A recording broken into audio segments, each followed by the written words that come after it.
from Jesus, from your eternal soul, from your eternal salvation, from your eternal rest. Because people insist that you never grow your hair again. People insist that you never get a job again. People, they keep on being barriers to entry. They do this and that, and so you get a spirit of squinch, revenge, and in that revenge you then are like, okay, I am going to extract witchcraft with witchcraft. So the Lord says, wait, do not grow weary of doing good, for in due season you will reap the peaceful fruit of righteousness if you don't give up. There is no kingdom that can stand that is divided against itself. Satan cannot cast out Satan. It will only send you to hell. That's always been the mission of the devil, but the mission of God is to send you to heaven. And so at the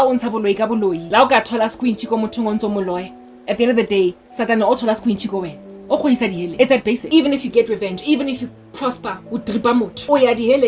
nobody wins. Listen, I'm telling you right now, no one wins. And when we hold on to God, you are coming at us precisely because and let bygones be bygones. Witchcraft in order to get yours. And now Karabo salivating after her, salivating outside of her life.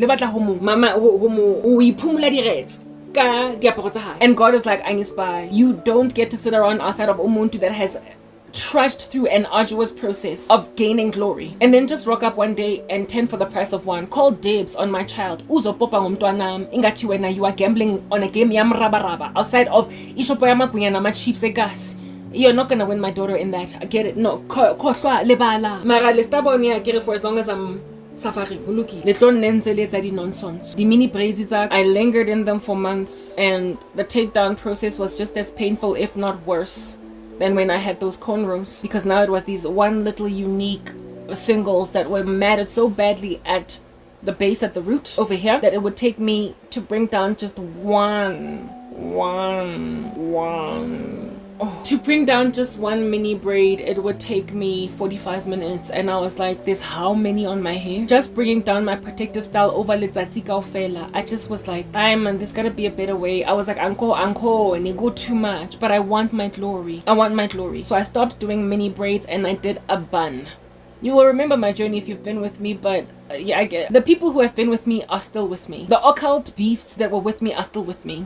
The occult bosses that are still with me. The billionaire is still with me. The millionaire is still with me. So Marabacho that was supposed to embrace my message, but no content, so they're not with me. They're gonna have to trash through archives to see the content is on YouTube, all of it. Okay. I then told myself that as a means to protective style. Mara because leling simple, like a pondo, like a bun here at the top, like this one, or 2 buns or 3 buns. It's simple, it's only 3, and it would make for easy detangling. You would imagine that that I would easily once a week, that I would easily maybe once every 2 weeks just bring down that lepondo, detangle quickly before showering, because if your hair is already largely detangled and only been in a protective style for like a week or 2, it's not going to take you hours to detangle it again because it hasn't matted, and also there's not so much shed hair in there that you can't deal the way that you would be dealing with the situation after 3 months. So you would imagine that after Mapondong and Aitre, that Karabo would easily, after 2 or 3 weeks in Jefela, not even 2 weeks, maybe even a week, bring down the pondolele, and in bringing it down, spritz a little bit of some moisture, and just, finger detangle in Jefela inside the shed hairs. Easily, just take out the shed hairs, and then detangle kamazo, and then put it in some mini twists or whatever, in some twists, shampoo the hair, let the hair dry in those twists, and then after the twist, not in the twist, but in braids, once the hair is dried in those braids, put the hair back in ipondo lakon, or whatever. You get my point. You would imagine that when you've got amapondo, it's nothing, right? Guys. When you abuse a person, you remember my hairstyles, amapondo, how sometimes I'd be walking up here with like a whole bunch of, you could see, go through ya, gamo. Right now, this hairstyle is brand spanking new. When I get all up in your grill, you can see incha, man, and it's jet black. And my hair is samona that I tend to leave out, using them as edges. This hair that I tend to leave out as edges, I got poo me because it's still in the protective style. But if I were to let this grow over like many weeks, I would suddenly have enough hair to be out pulling down, and it's going to be all crinkled and all tacky looking in the same until when I look to the side, ingatimina, I don't have a proper hairline or whatnot. right? This here is a brand spanking new hairstyle. Ekifediting maubane. Okay, what guys, the guysini, the girlsina, the wanas. Inwele zakho. You saw me with inwele zamsor. So grown out and so bushy that despite the makeup or whatever, niyabona ukuthi yo hi girl. Kinga Mara, I told myself ukuthi I'll deal with this hair when I deal with it. At the time I deal with it, it's my prerogative. And then I did shorts where I showed you scref. Like I brought down a protective style, bun in a bun, like my hair was in a bun. And I brought it down after 3 months or 4 months. In the middle, scref, dandruff. In the middle, like scabs. Because of scratching, because I was itching. The whole time I didn't moisturize. The whole time I did nothing. I showed, okay, this is what you're doing to a woman's hair life. You have caused me so much pain, so much sorrow. So I yeah, I had shorts where I showed you all that nonsense. Very recent shorts. But in that time, not only did I amass for myself all that dandruff, which it comes out easily. Mara ntho e sa tsweng easily is if you have not detangled your hair before washing it. Ntho e sa tsweng easy nje fela because you're washing your hair are those tangles. If you go in the shower to wash your hair without detangling it first, it'll create bundles that are gonna make your life a living nightmare, and you're gonna have to sit down for the urat just trying to detangle, and it's gonna be a worse nightmare. So you are better off detangling before showering, in the shower, and after the shower.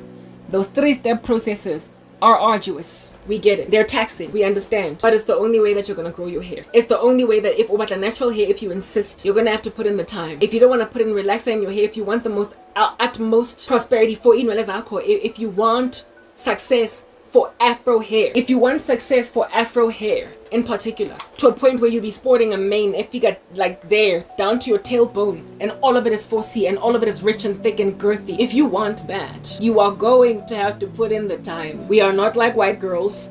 We are not like colored girls. We are not like looser textures. And if you want to have all that hair, you're gonna have to put in all that time.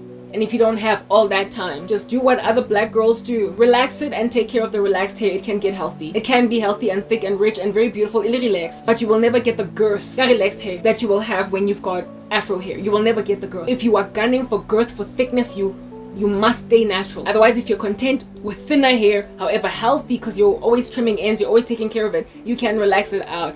I got skinny, I got thin hair. I divorced myself from relaxed hair after matric, and I've never looked back, literally ever since. And it's been how many years? Yo, I'm 41, do the math. I've never ever gone back to that, right? Yeah, so here it is that I now, because I'm suffering, I bring down a bun, a very easy style to not only detangle if at all it has not been on your head for long. It's easy to detangle, it's easy to install, easy to take down. I kept it for 3 months until I matted, and then I went in the shower to wash my hair. Dreadlocks, baby. Let me run my fingers through your, never mind. Dreads. Katola, like inside muruaka. Mohari, mo senteng. Ne khona lese ki lo kopana le spaghetti se le se sunana. Se le sa sofa slaslan. Se le se dutse mo rena, I'm not gonna let you go. We are 2 peas in a pot. The spaghetti tse 7 kaofela they are in one bunch like that. My hair strands were like that in certain parts, in many parts of my hair. The spaghetti, bunches of badly cooked spaghetti just buried underneath the appearance of a healthy bun. And I was doing that over maybe like almost how long was I doing my buns for, guys? Maybe 8 months, like 2 iterations, maybe even a year. I'm scared to say a year because I feel like I'm exaggerating, but maybe like 9 months, okay? 7 to 9 months with me going with those hairstyles for 3 months at a time. And each time I just went in the shower, washed my hair and put it back up again. And the bunch still is a spaghetti, I left them like that.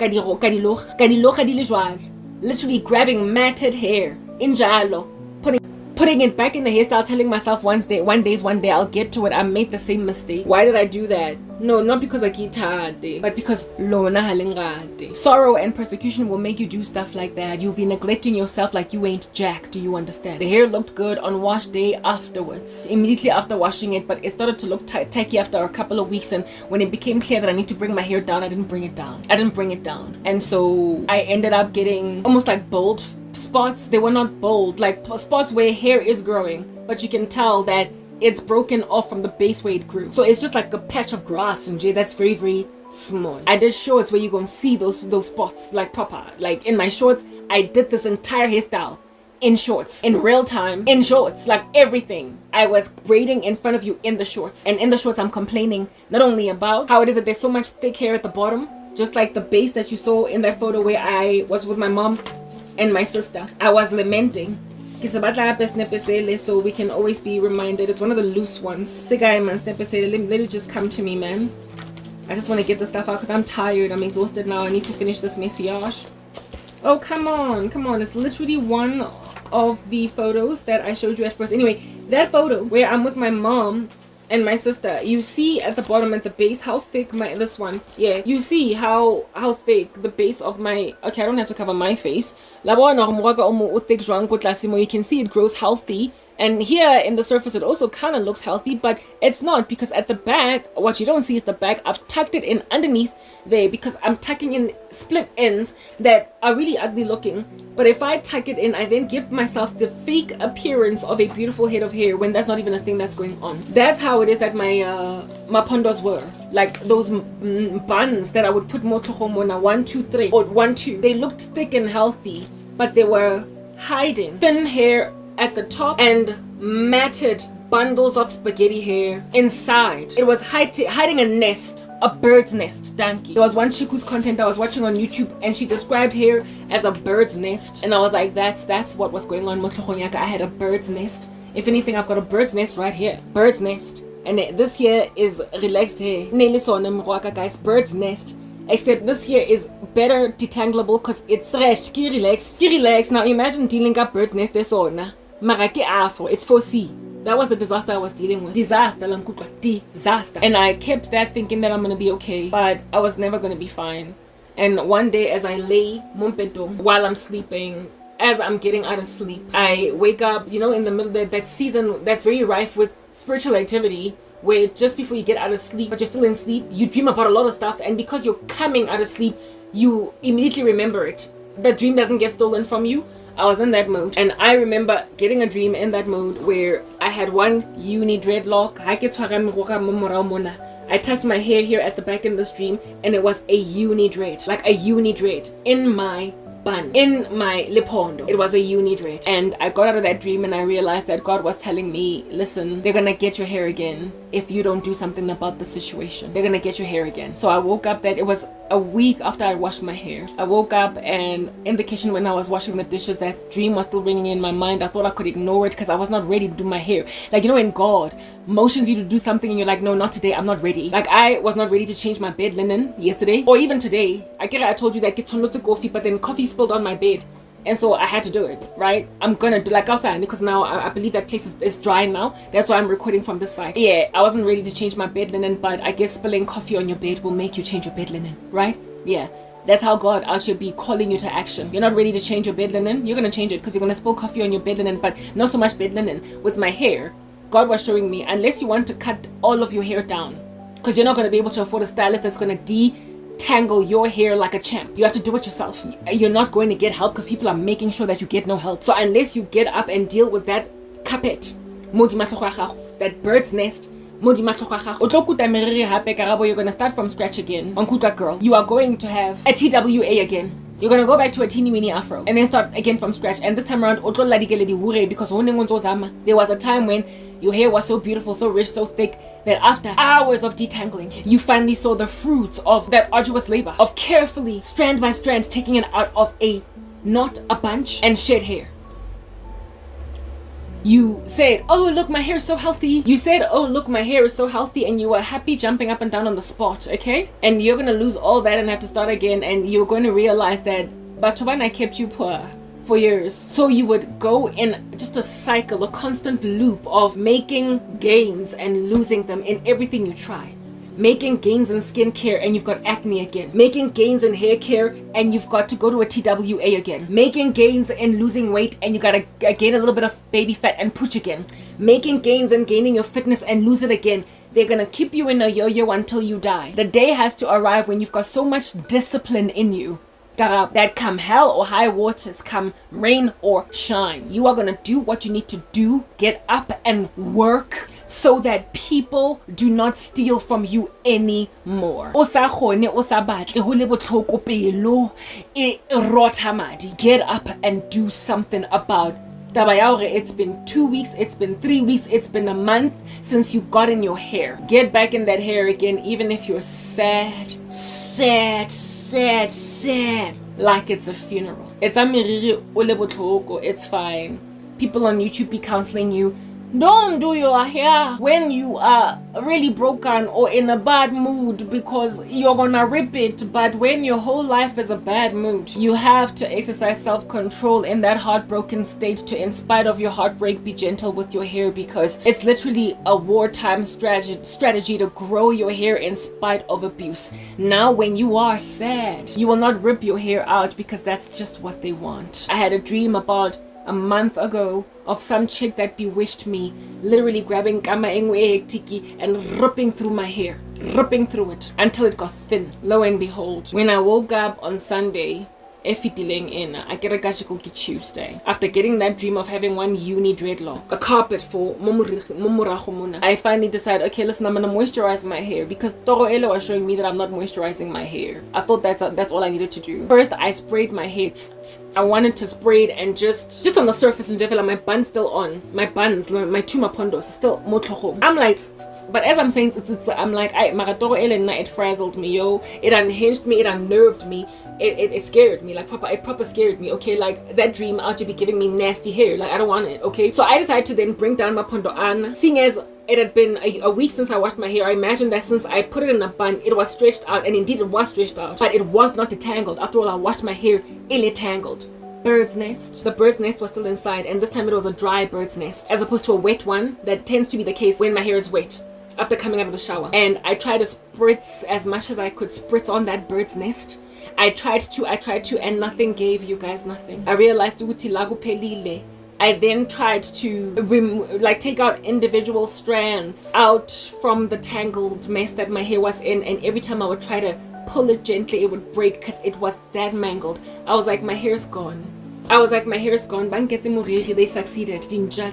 Sorrow made me lose my hair again for guys, but we 4 again after finally succeeding. So something tells me, go grab those white tooth combs that you bought from Chinatown a couple of months ago and start from the bottom like you get counseled on YouTube with the product that has slipped, and just start from the bottom and pick.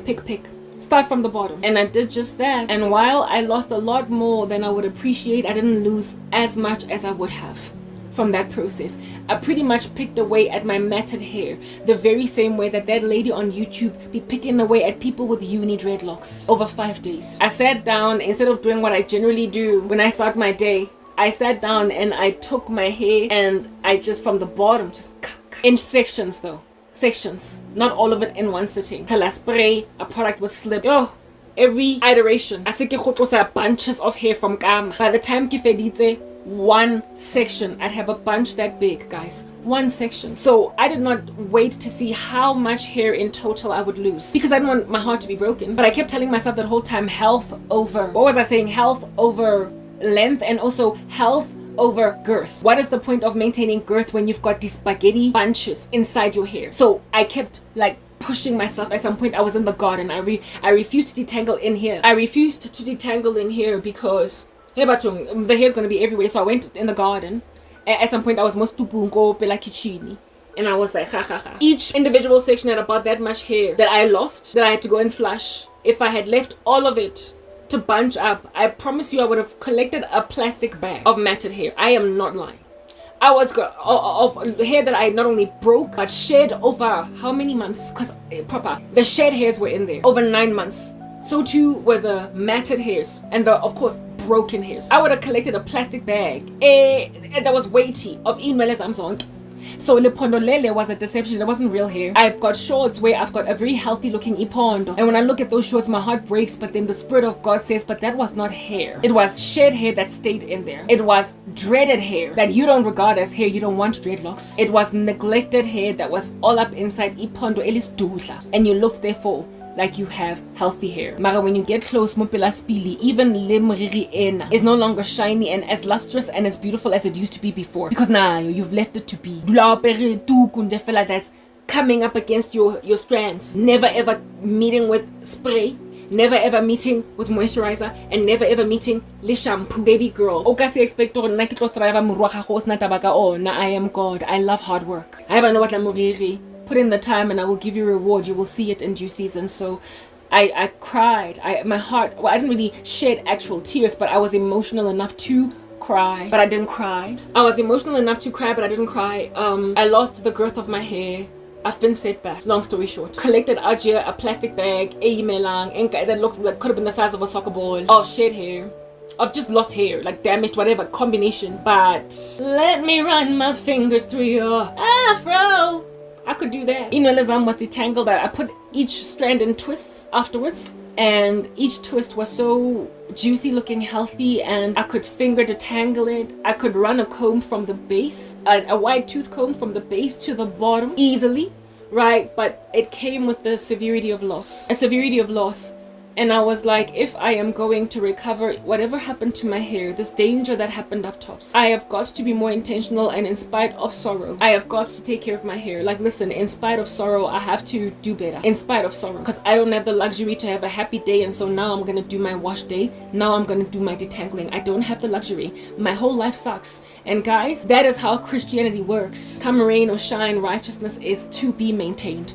You don't get to fall back into masturbation because you're sad. You don't get to please your flesh with a bad show on Netflix because you want to distract your mind. There was a time when I would let myself watch some heinous horror movies on Netflix just to satiate my sorrow, because I felt like I was living in a nightmare, so therefore I might as well watch a horror movie, and it left me feeling barren and empty and sappy inside. Like, it just left me it left me feeling like I got, right? Like that MTV show, like I got. Like, Satan made me sad, so I wanted to watch horror because I felt like my life, you know how horror movies have no happy ending? At the end, when you vanquish the monster, there is like something that goes eerie and creaky and groans again and opens an eye at the end of the movie, evidencing that, listen, it's not over even though you think it's over. Yeah, I would sometimes feel like my life is like that, and so literally I'll just tune into some horror movie on Netflix. I stopped doing that. I stopped feeding my flesh because my heart is broken. I stopped working out to licentious worldly music because it made me feel good to sweat it up a storm, release endorphins, dopamine, and so I feel better. I conquered sorrow, but with music that came into my ear, influenced my spirit, harassed my soul. However, I've got a better body for it, and I have got dopamine and endorphins for it. I can work out to gospel music. I can work out to instrumental music. I can work out to stuff that has no lyrics. I don't have to work out to music that gets me dancing. That is the kind of music I used to listen to back in the world when I was partying. I stopped doing all that, and my spirit has been cleansed, but my sorrow has not stopped. Righteousness is a demand from God, a prescription in spite of circumstances. And the tribulation is going to make you recognize that, because you're going to live in constant hardship and have to, however, maintain godly discipline. I'm not saying that doing your hair is a form of godly discipline. I mean, it's irrelevant at some points. It's just an analogy at this juncture. But my decision pertaining my hair is a spiritual war now, because people are coming at me for shallow reasons. But in the tribulation, nobody's going to care that your hair grows, that your hair is graying, that you're getting thin or fat, or that your breasts are pendulous. Nobody's gonna care. They're just gonna want to be trying to take your soul. They're gonna want to be taking you to the guillotine if you don't take the mark of the beast. It is imperative to maintain righteousness all the way to the very end, so you can have one uni dreadlock in the tribulation. It won't matter. It won't be an evidence of your lack of spiritual maturity, because stuff like that will be trivial. Indeed, it is trivial. But right now, people have made it important, and in and of myself, I'm not in the tribulation. I am yet to enter into there. So therefore, for those reasons, people are yet to enter into this. So therefore, for those reasons, I'm still filling the earth and I'm still occupying. And so it is important for me to take care of my hair. I can still focus on matters of the world because I am not in the worst time in history. I can still hope for a husband, even though I'm hugely speculative that the rapture is rather what's going to happen. So I still need to take care of myself. But once the rapture happens and the tribulation commences, listen, a full face of chickenpox looking acne is the least of your problems.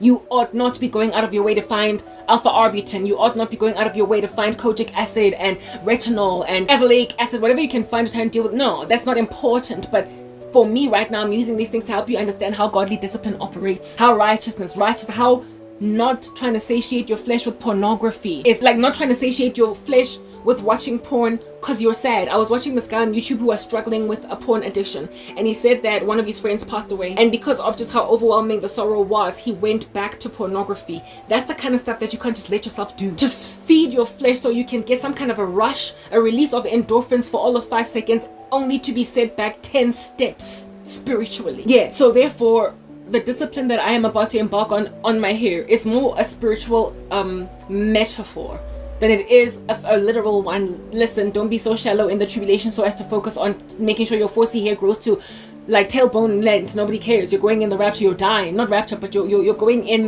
into death, into martyrdom. So hair is of no essence, but righteousness is everything. My hair right now is a typology of holiness, of how when you allow yourself to have dead stuff cut off, healthier things grow. But you've got to take care of the healthy thing that's growing. Otherwise, the day's gonna come when you're gonna have to start from scratch, be set back, you're gonna lose stuff because you are allowing yourself to fall into sin again. You're allowing leaven to infiltrate. When I detangled my hair this Sunday, it restored my hair to health pertaining tangles, but there's so many split ends that I have to trim next time I bring down this protective style. And the base where there's new hair is just rich, it's thick, it's voluminous, but the surface is thin. So I ripped my hair. I've got split ends, and the top surface hair is essentially a good 10% of what it used to be. It broke my heart when I looked at my lepondo and it was so skinny. Like I did a bun, and then I did 2 little mapondoikis in a short, and they were so skinny. I was like, I'm supposed to have really chunky braids when I make just 2 of them out of my ponytail hairs that are sticking out. But my braids were so thin, and I was like, if at all my braids are so thin with so many chunks of hair being me taking them out, how much thinner then how much scalpier and how much thinner would my hair be if I did mini braids? More so would I look like I ain't got nothing at all on my hair except I've got thick, rich hair. It grows from the base. It's only a matter of taking care of it that makes all the difference. And it's been like this since I was a child. But it doesn't matter what comes out of your hair at the base here if you're not taking care of it. This is not new advice. It's information that is free, available for all to see online from all different kinds of content creators that deal with hair. I'm now looking for a nail file because my nails are so brittle. I'm always washing dishes. Not that I'm complaining about all that dishwashing, but my zippers are brittle, man. Young boy. Yeah, no, guys. So after losing all that hair, I then embarked on shorts eziningi, especially considering I woke up to see a dream where Brother Enigma was kokotaring on my door trying to come in. Listen, I don't think it's the real Brother Enigma. It's somebody like him, a person that wants to conceal the glory of a woman. If at all the Lord can forewarn me about my hair ending up like a dreadlocked carpet so I can detangle it, what makes you think he wants me hiding it? If at all people can come at my mane 4 or 5 times until I end up with thin hair again that is basically a setback because of people bewitching me out of envy, why do you think that the glory of a woman exposed is not what God wants people to see? Why do you think that we have to walk around in turbans, dituku? Why do you think we have to hide and conceal our jet black afros when the Lord gave them to us for glory? Why do you think that's a thing? No, it's not. Bayan thwata, bayan ravasa.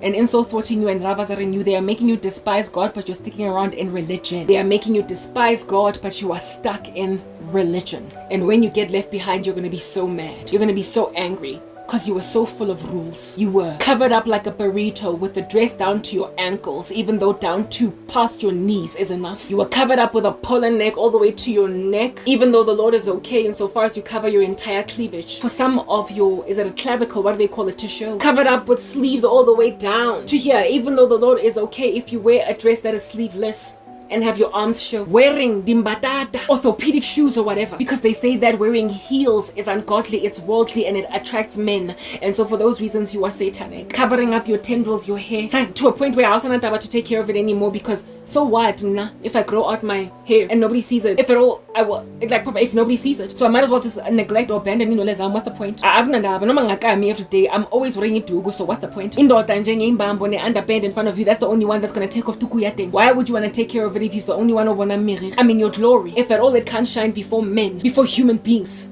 what is the point? If a man is going to make out of you a hermit like that, all these rules, that religion, women are going to be really angry when they get left behind, because stuff like that can cause not only legalism, judgmentalism against other saints that don't go out like that, but also just a bitterness and an unhappiness in you against God. It can cause you to be religious but not godly. It can cause you to be self-righteous but not godly. And so when women go in the rapture with full face beads and eyelashes that long, manicures, little singles that have the pink hair in them, however, they are modest. They are not exposing a cleavage. Amatanga are not jiggling in front of everybody. They are covering their bodies and they've got a peaceable and a quiet spirit. A polished look of makeup. According to some people, we're going to hell like that. And I'm like, y'all, you're focusing on all the wrong stuff. Rebecca was given a bangle.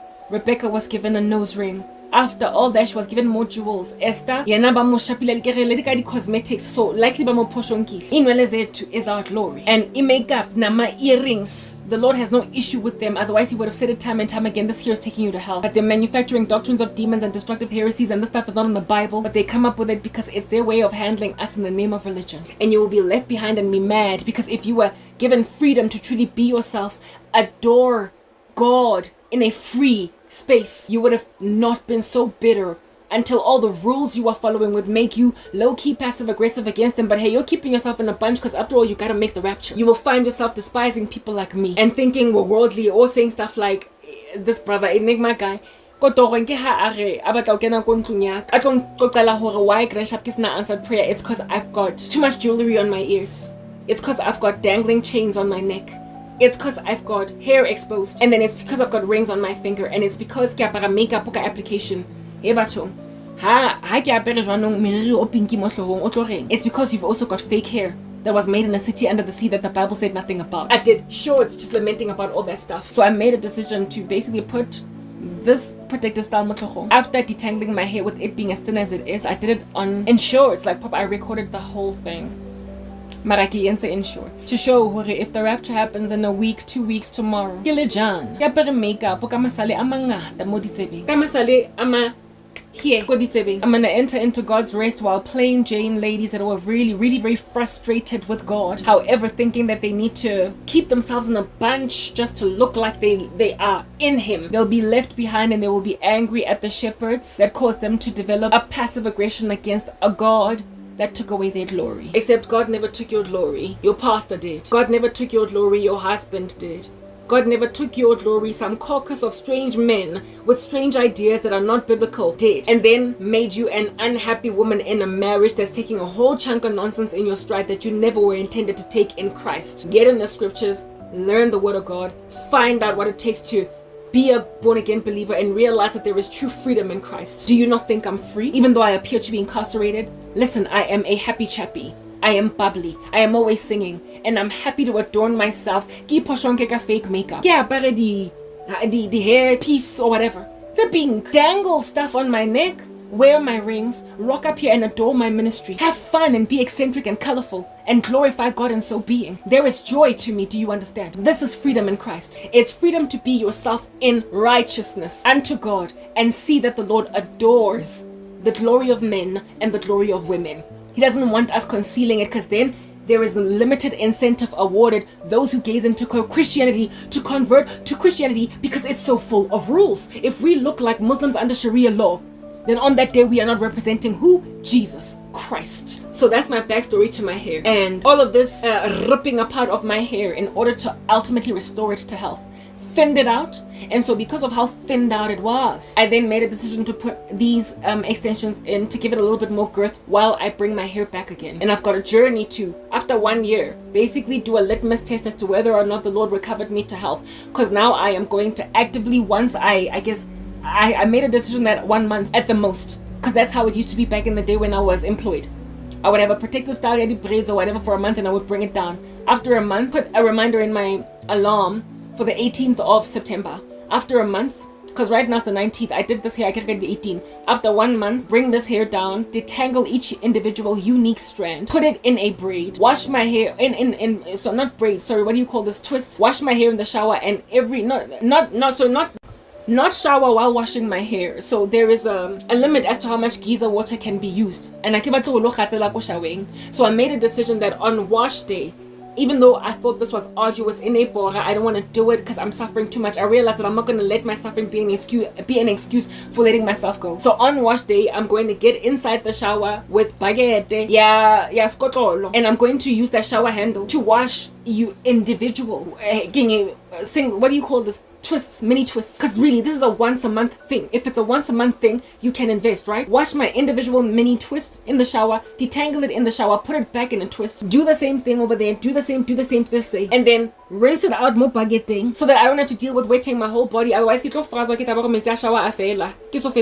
then this whole entire thing, put it back in what do you call this again? Those individual twists, and then detangle it and put it into the braids to air dry it, because I don't want to use them, what do you call not microwave, blow dry. Can get those individual unique detangled strands and put them in unique braids. And once these braids dry up after 24 hours, they really dry, my hair will then be in a position to be put back in a protective style like this again. So it's one day of focusing on washing it and drying it, and then another day on putting it in a hairstyle again, and then one more month will go, and then I will continue this process and observe how my hair then thrives. Finally, I am going to invest in wash day and in detangling. However, without letting my hair mat so much that it will frustrate me to a point where I have to take out each individual unique strand from a bunch of not only product buildup but tangled hairs, shed hairs. I made that decision that I'm going to take care. And if I do it that way, then I'm not going to be embittered by what I call, they did it to me again. They did it to me again, these gangsters. Not again. I might not be here after a year to check on this mission of mine, but because we are to fill the earth and occupy it, I am planning for a year in advance, because the rapture might not happen this year or even next year, but it is soon, and nobody's going to unconvince me. I will not, however, be so forlorn and bereft that I will comprehensively disregard occupation, filling the earth, and redeeming the time. But should the Lord rapture me in this protective style, he will rapture a woman that's got fake hair on her head, a whole bunch of jewelry, makeup in her ministry, nose rings and everything. I'll go to heaven adorned, and all your theories and your doctrines will be thrown into the mud. That whole journey, has it not Romans 8:28? It worked out for my good. Now my general look is a lot more polished. It's a lot neater. You are unlikely going to ever see me again. Very, very messy.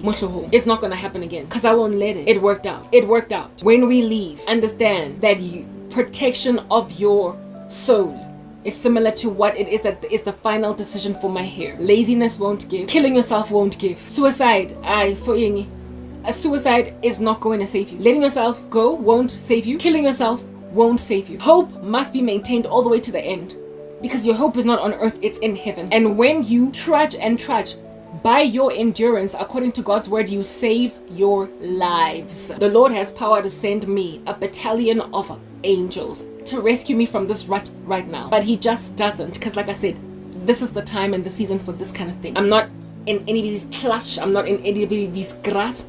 I'm not anybody's servant of anything. I am not a zombie or a slave of nobody. Do you understand? I am here for you. I am here for your benefit, to enable you to ride out the tribulation in victory. And victory looks like realizing you've messed up and start again, but don't do it again. So all of y'all that walked away from Christianity because it got a little hard, this time around you'll stop doing strange stuff like that. You will stop. You will realize that people are coming for your glory, and you will retract. People will kick you around like a soccer ball from pillar to post, but you will finally know what works for you. And now that you know what works for you, if you drop that ball, that's on you, baby. That's on you. Me getting my hair to be thin, me thinning my hair again, me losing my hair, that's on me. So they're on me, baby. They're on me. However, the Lord is gracious that even though something is on you, he will still give you a strategy to recover. And he gave me one. And it's this hairstyle. That is my backstory. That's how I got here. My hair has never been as healthy as it has been in this season of me suffering. But it also has never been this unhealthy.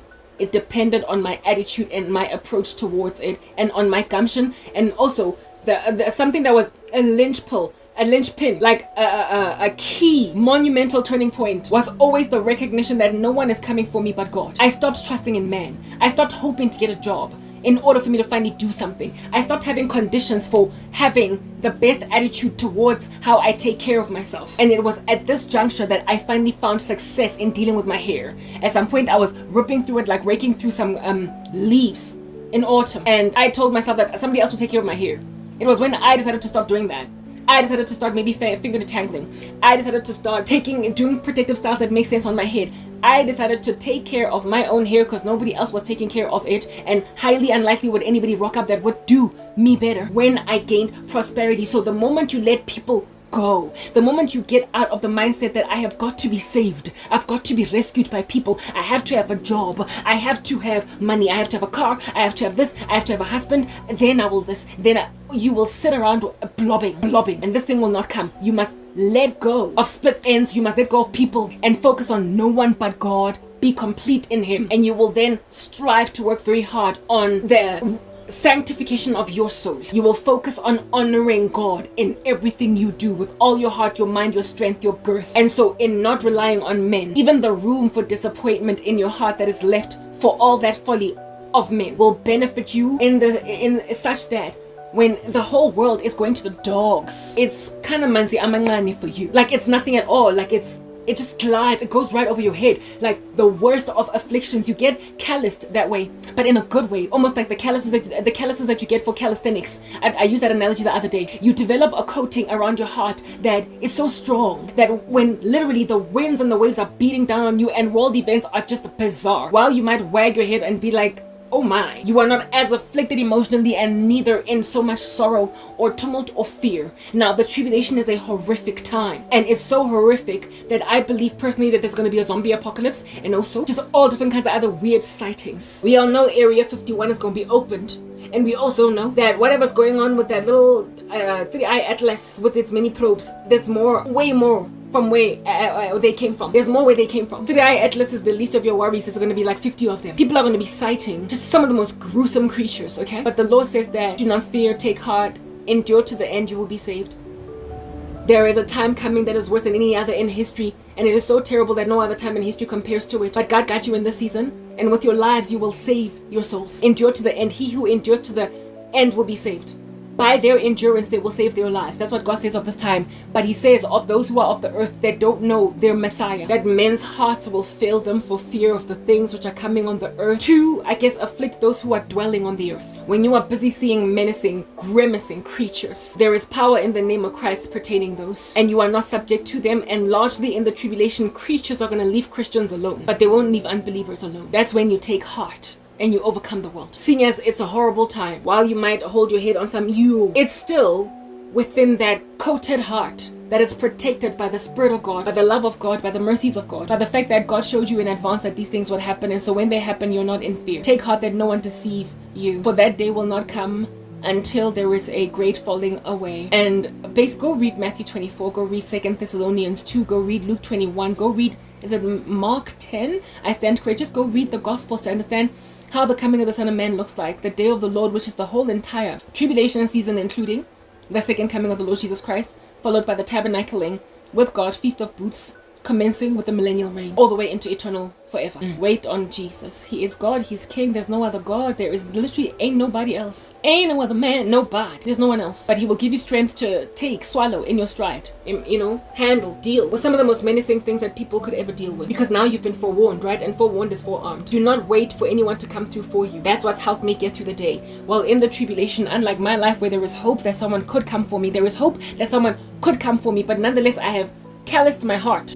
I have calloused my heart in a healthy way and not anticipate human intervention, but only God's. You don't even have to callous your heart to not anticipate human intervention just in case it comes. You will have left room for disappointment. You won't even have to callous your hearts. You will know that no one is coming for you. The tribulation is a time when no one comes for saints, y'all. There is literally no other twos or ones about it. You have only each other and no one else. And little for you will get smaller and smaller in number over the years. Cause no bulao. When then you have no one but God in that time, you have more than enough. You have more than enough. So let my journey that I've been suffering through encourage you. And also let my hair story, my hair analogy, and all the things I went through under my family, show you hore the Lord will always give you a foreshadowing, a typology, some kind of a convocation, a feast day of sorts to show you the real deal. And he's done that with my life. And I would imagine maybe 2 or 3 or 5 or 10 or 20 or 10,000 other Christians that I don't have access to, that I don't see. Okay? He has done a holy convocation with our lives. Tribulation lives, what they look like before the tribulation even starts. We are a typology. We are an Isaac on the altar. We are Joseph in Egypt, Moses taking Egypt's people out, God's people out. We are a typology of a coming time. And this typology is a small idea of a much bigger, much haughtier, much stronger, and much more inescapable eventuality. But if you've been given a foreshadowing, you will survive. For the Lord has done it before. It's written in God's word that there is nothing new under the sun. So even what you endure in the tribulation, it will not be new, because I will have gone through it. Only a very mild version, however.